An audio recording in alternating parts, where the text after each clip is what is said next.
اعوذ باللہ من الشیطان الرجیم بسم اللہ الرحمن الرحیم۔ حضرت علی رضی اللہ تعالی عنہ حدیث پاک دی راوی نے آپ فرماندے نے ایک دن آقا علیہ السلام دے کول ملک الموت آیا اور ملک الموت دے کولوں جناب حضرت محمد مصطفیٰ صلی اللہ علیہ وآلہ وسلم نے پوچھا کہ اے ملک الموت، جدوں انسان دی روح قبض کرنا ہے ادو کنی تکلیف ہوندی ہے؟ تو جناب ملک الموت عرض کرن لگا کہ یا رسول اللہ، اگر ایک کپڑے نو کانٹے دار ٹہنی دے اوپر پھینکیا جائے اور پھر اس دے ایک سرے تو اس طرح پھاڑ کے کھچا جائے جس طرح وہ کپڑا ریزہ ریزہ ہو جاندہ ہے، یا رسول اللہ جدوں انسان دی موت واقعہ ہوندی ہے، جدو اس دے بدن دے وچوں موت واقعہ ہوندی ہے تو اس دے روح نکل دی ہے تو انسان نو انی تکلیف ہوندی ہے جنی اس کپڑے نو ہوندی ہے۔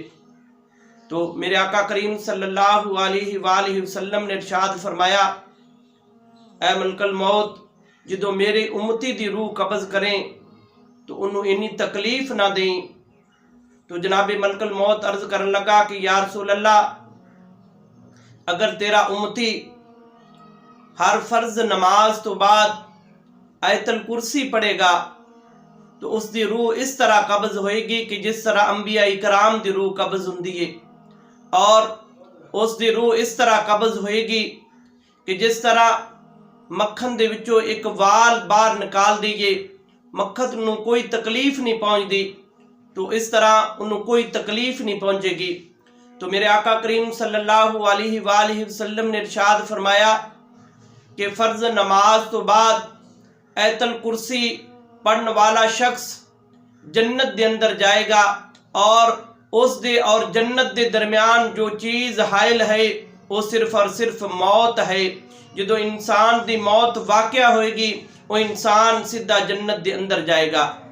حدیث مبارکہ دے اندر آندہ ہے، میرے آقا کریم صلی اللہ علیہ وآلہ وسلم دی حدیث طیبہ ہے، حضرت ابو ہریرہ رضی اللہ تعالیٰ عنہ میرے آقا کریم صلی اللہ علیہ وآلہ وسلم نے ایک دفعہ کھجوراں دی پہرے داری دے اتے بٹھایا، اور حضرت ابو ہریرہ رات پہرہ دے رہے نے تو چور آیا، انہیں کھجوراں کچھ چرائیاں، تو جناب حضرت ابو ہریرہ رضی اللہ تعالیٰ عنہ نے انہوں پکڑیا۔ تو جناب حضرت ابو ہریرہ دی بارگاہ دے اندر وہ چور عرض کرن لگا کہ مینوں معاف کر دے، مینوں چھڑ دے۔ تو حضرت ابو ہریرہ نے چھڑ دیتا۔ صبح میرے آقا کریم صلی اللہ علیہ وآلہ وسلم نے پوچھا کہ اے ابو ہریرہ وہ رات والے چور دی سنا۔ تو حضرت ابو ہریرہ عرض کرتا ہے، یا رسول اللہ انہیں منت کی تھی میری، میں چھڑ دیتا۔ تو میرے آقا کریم نے فرمایا وہ رات پھر آئے گا، وہ رات پھر آیا، حضرت ابو ہریرہ نے پھر چھاڑ دیتا۔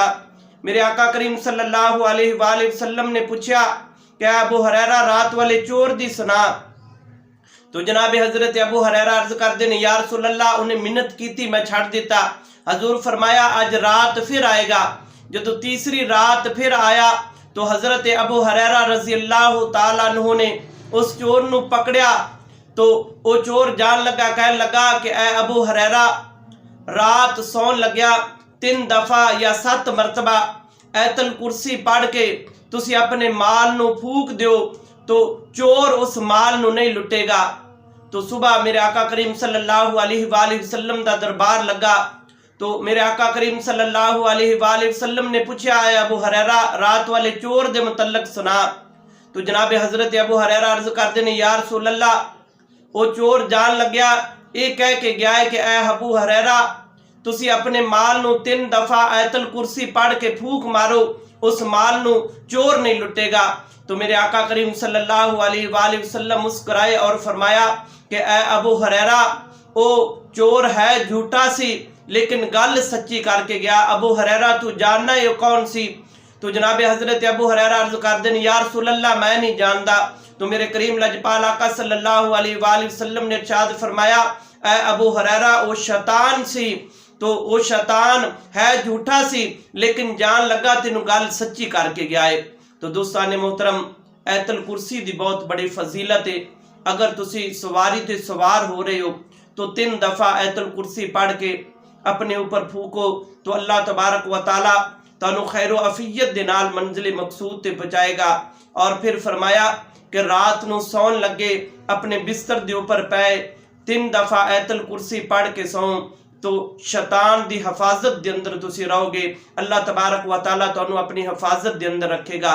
دوستان محترم، آیت الکرسی دی بہت بڑی فضیلت ہے۔ میرے آقا کریم صلی اللہ علیہ وآلہ وسلم نے ارشاد فرمایا کہ ہر فرض نماز تو بعد آیت الکرسی پڑھیا کرو۔